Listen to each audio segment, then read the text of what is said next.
Tu dois accepter tes responsabilités maintenant. Non, je ne suis pas prêt. Laisse-moi tranquille. Tu ne peux pas fuir ça. Dans un petit quartier calme, vivait une jeune fille appelée Aminata. Elle avait 17 ans, elle était belle, intelligente et pleine de rêves. Elle allait à l'école et espérait un jour devenir infirmière pour aider les gens de son quartier. Sa mère, Mariama, était une femme sage. Chaque soir après le dîner, elle appelait sa fille pour discuter avec elle. Un soir, Mariama dit doucement « Ma fille, la vie n'est pas facile. Beaucoup de jeunes filles perdent leur avenir parce qu'elles n'écoutent pas les conseils de leurs parents. Concentre-toi sur tes études et fais attention aux garçons. » Aminata répondit avec un petit sourire. « Oui, maman, je comprends. » Mais au fond d'elle, Aminata pensait que sa mère s'inquiétait trop. À l'école, ses amis parlaient souvent d'amour, de relations et de petits amis. Elle disait que c'était normal et que toutes les filles de leur âge avaient quelqu'un. Un jour, Aminata rencontra un jeune homme nommé Ibrahima devant l'école. Il était charmant et très gentil avec elle. Petit à petit, ils commencèrent à parler tous les jours. Quand Aminata rentrait à la maison, sa mère continuait de lui donner des conseils. « Ma fille, fais attention aux fréquentations. Certaines personnes peuvent te promettre beaucoup de choses, mais ne pas tenir leurs promesses. » Aminata répondait toujours « Ne t'inquiète pas, maman, tout va bien. » Mais sans le dire à sa mère, elle continuait de voir Ibrahima en secret. C'était le début d'une histoire qui allait changer sa vie. Les semaines passaient et la relation entre Aminata et Ibrahima devenait de plus en plus sérieuse. Ibrahima disait souvent « Aminata, je t'aime. Un jour, je vais t'épouser. » Ces paroles rendaient Aminata très heureuse. Elle commença à lui faire totalement confiance. Pendant ce temps, sa mère remarquait que quelque chose avait changé. Un soir, Mariama demanda « Aminata, tu sembles différente ces derniers temps. Est-ce qu'il y a quelque chose que tu veux me dire ?» Aminata répondit rapidement « Non, maman, tout va bien. » Mais en réalité, elle continuait de voir Ibrahima en cachette. Un jour, Ibrahima lui dit « Si tu m'aimes vraiment, tu dois me faire confiance. Nous allons rester ensemble pour toujours. » Aminata hésita. Elle se souvenait des conseils de sa mère, mais les paroles d'Ibrahima étaient fortes et son cœur prit le dessus sur la raison. Les mois passèrent.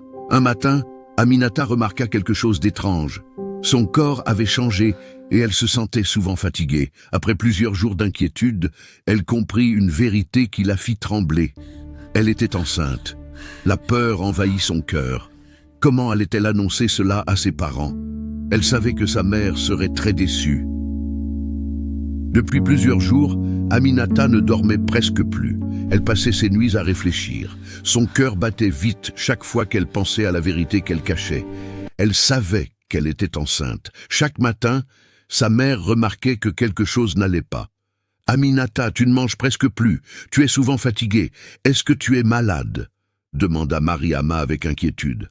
Aminata répondit d'une voix faible « Non, maman, je vais bien. » Mais sa mère n'était pas convaincue.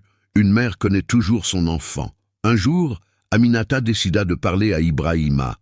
Elle le retrouva près de l'école et dit avec peur « Ibrahima, je dois te dire quelque chose d'important. Je suis enceinte. »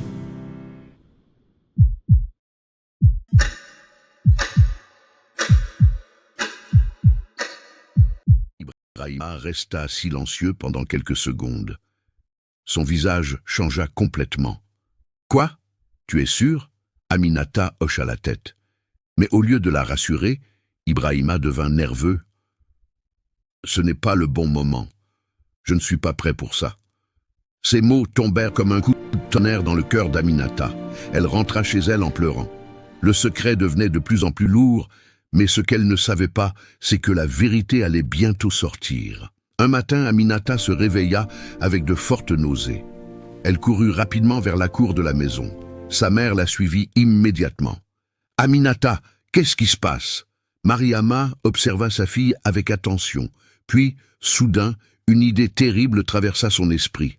Elle demanda doucement « Aminata, dis-moi la vérité. Est-ce que tu es enceinte ?»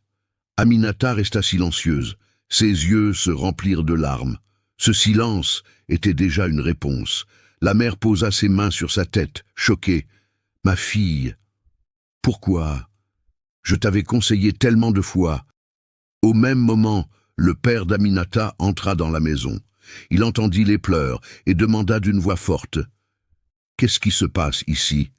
Mariama hésita, puis dit avec tristesse: « Ta fille, elle est enceinte. » Le visage du père devint dur comme la pierre. « Quoi ?» Il regarda Aminata avec colère. « Qui a fait ça ?» Aminata tremblait. Les mots ne sortaient pas. La colère du père devint encore plus grande. « Tu as déshonoré cette maison, après tout ce que nous avons fait pour toi. » Puis, dans un moment de rage, il cria: « Si tu as choisi cette vie, alors pars de cette maison. » Aminata tomba à genoux en pleurant. Sa mère essayait de calmer la situation, mais le père était trop en colère. Ce jour-là, la vie d'Aminata changea complètement. Elle devait quitter la maison, seule, avec son avenir incertain. Après les paroles du père, la maison devint silencieuse. Aminata pleurait sans pouvoir s'arrêter. Sa mère, Mariama, essayait de parler à son mari pour calmer la situation. « Elle est notre fille. Elle a fait une erreur, mais elle a encore besoin de nous, » dit la mère avec tristesse. Mais le père était toujours très en colère. Elle n'a pas respecté cette maison. Elle doit apprendre les conséquences de ses actes. Aminata comprit que rien ne changerait ce soir-là. Avec des mains tremblantes, elle prit quelques vêtements dans un petit sac. Chaque objet qu'elle touchait lui rappelait sa vie avant ce moment, sa chambre, ses cahiers d'école, ses rêves. Sa mère la suivit jusqu'à la porte, les yeux remplis de larmes. « Ma fille, je t'avais conseillé parce que je voulais protéger ton avenir, » dit-elle doucement. Aminata pleurait. « Pardonne-moi, maman. » La mère la serra dans ses bras. « Où que tu sois, reste forte, et n'oublie jamais que je t'aime. » Cette nuit-là, Aminata quitta la maison. Le soleil venait de se coucher et les rues devenaient calmes. Elle marchait lentement, sans savoir exactement où aller. Pour la première fois de sa vie, elle se sentait vraiment seule. Son cœur était rempli de peur et de regrets. Elle pensait aux paroles de sa mère, aux conseils qu'elle n'avait pas vraiment écoutés. Et maintenant, les conséquences étaient devant elle. Les jours suivants furent très difficiles pour Aminata. Elle trouva refuge chez une amie qui accepta de l'aider pendant quelque temps. Mais la vie n'était plus la même. Elle ne pouvait plus aller à l'école comme avant. Les responsabilités devenaient lourdes. Son ventre commençait à grandir, et avec lui, ses inquiétudes. Un jour, elle décida d'aller voir Ibrahima. Elle espérait qu'il accepterait de l'aider. Quand elle le trouva, elle parla avec beaucoup de tristesse. « Ibrahima, mon père m'a chassé de la maison. J'ai besoin de toi. » Mais la réponse du jeune homme fut froide. « Je t'avais dit que je n'étais pas prêt pour ça. Je ne peux pas gérer cette situation. » Ces paroles brisèrent le cœur d'Aminata. Elle réalisa alors qu'elle devait affronter cette réalité presque seule. Chaque soir, elle repensait aux conseils de sa mère. Maintenant, elle comprenait pourquoi sa mère insistait tant, mais parfois, certaines leçons de la vie arrivent trop tard. Pourtant, malgré les difficultés, Aminata commençait à comprendre une chose importante, même après une erreur. La vie peut continuer, et peut-être qu'un jour, elle trouverait la force de reconstruire son avenir. Les mois passèrent lentement. La vie d'Aminata n'était plus comme avant. Chaque jour était un défi. Elle pensait souvent à sa famille, à sa maison et aux moments simples qu'elle avait perdus. Son ventre grandissait et avec lui arrivait la responsabilité d'une nouvelle vie. Malgré les difficultés, Aminata essayait de rester forte. Son ami qui l'hébergeait l'aidait parfois, mais la situation restait compliquée. Un soir, de fortes douleurs commencèrent. Aminata comprit que le moment était arrivé. On l'emmena rapidement dans une petite clinique du quartier. Les heures passèrent. La douleur était forte.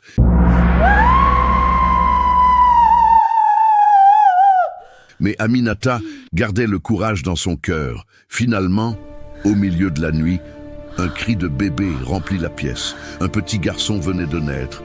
Quand Aminata prit son bébé dans ses bras pour la première fois, des larmes coulèrent sur ses joues. Ce n'étaient pas seulement des larmes de douleur, c'était aussi des larmes d'amour. Elle murmura doucement. « Mon fils, je ferai tout pour te donner une meilleure vie. » À ce moment-là, Aminata comprit que sa vie avait changé pour toujours. Elle n'était plus seulement une jeune fille, elle était maintenant une mère, et malgré toutes les erreurs du passé, elle voulait devenir une femme forte pour son enfant. Pendant ce temps, dans la maison familiale, le silence était devenu lourd. Mariama pensait souvent à sa fille. Chaque jour, elle se demandait où Aminata se trouvait et si elle allait bien.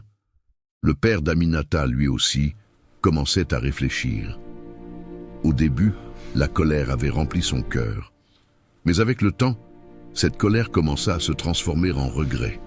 Un soir, il dit doucement à sa femme, « Peut-être que j'ai été trop dur. C'est quand même ma fille. » Mariama répondit avec tristesse. Elle avait besoin de nous, surtout dans ce moment difficile. Ces paroles restèrent longtemps dans l'esprit du père. Pendant ce temps, Aminata s'occupait de son bébé jour et nuit. La vie était difficile, mais l'amour qu'elle ressentait pour son enfant lui donnait de la force. Parfois, en regardant son fils dormir, elle pensait à ses parents. Elle regrettait de ne pas avoir écouté les conseils de sa mère. Mais elle espérait qu'un jour, peut-être, sa famille lui pardonnerait. Car malgré les erreurs et la douleur, une chose restait vraie. L'amour entre une mère, un père et leur enfant ne disparaît jamais complètement. Le temps continuait de passer. Le petit garçon d'Aminata grandissait petit à petit. Malgré les difficultés, elle faisait tout pour s'occuper de lui avec amour. Chaque jour, elle se levait tôt pour chercher du travail. Parfois, elle aidait des gens à nettoyer leur maison. Parfois, elle vendait de petites choses au marché pour gagner un peu d'argent. La vie était dure, mais son fils lui donnait la force de continuer. Pendant ce temps, chez ses parents, le père d'Aminata pensait de plus en plus à sa fille. Les nuits devenaient longues pour lui. Un soir, il regarda une vieille photo d'Aminata quand elle était enfant. Sur la photo, elle souriait et tenait sa main. Son cœur se serra. Il dit à sa femme, « Je veux retrouver notre fille. Peu importe ce qui s'est passé, elle reste mon enfant. » Mariama sentit un grand soulagement. Le lendemain, ils commencèrent à demander des nouvelles dans le quartier et chez les amis d'Aminata. « S'il vous plaît, n'avez-vous pas vu ma fille? » »« Non, nous ne l'avons pas vue. Je vous en prie, aidez-moi à la chercher. » Après plusieurs jours de recherche, quelqu'un leur donna enfin une information. Aminata vivait dans un autre quartier, avec son bébé. Le père resta silencieux pendant quelques secondes, puis il dit simplement « Allons la voir ». Son cœur battait vite. Il ne savait pas comment sa fille allait réagir, mais il savait qu'il devait la revoir. Quand les parents arrivèrent devant la petite maison où vivait Aminata, ils étaient très nerveux. Pendant un moment, personne ne parla. Les yeux d'Aminata se remplirent immédiatement de larmes en voyant ses parents. Sa mère s'approcha la première et la serra dans ses bras très fort. « Ma fille, tu nous as tellement manqué. » Le père restait derrière, les yeux pleins d'émotion. Puis, il s'approcha lentement. Il regarda le bébé, puis sa fille. Sa voix était différente, plus douce qu'avant. « Aminata, je suis désolé. J'étais très en colère ce jour-là, mais tu resteras toujours ma fille. » Aminata pleurait. « Pardonne-moi, papa. Je regrette de ne pas avoir écouté les conseils de maman. » Le père posa sa main sur son épaule. « Les erreurs font partie de la vie. L'important est d'apprendre et de continuer. » Il prit ensuite son petit-fils dans ses bras. Un sourire apparut sur son visage pour la première fois depuis longtemps. Ce jour-là, la famille comprit une grande leçon. Les conseils des parents sont précieux, mais même quand une erreur arrive, l'amour et le pardon peuvent reconstruire une famille. Et pour Aminata, ce jour marqua le début d'une nouvelle vie.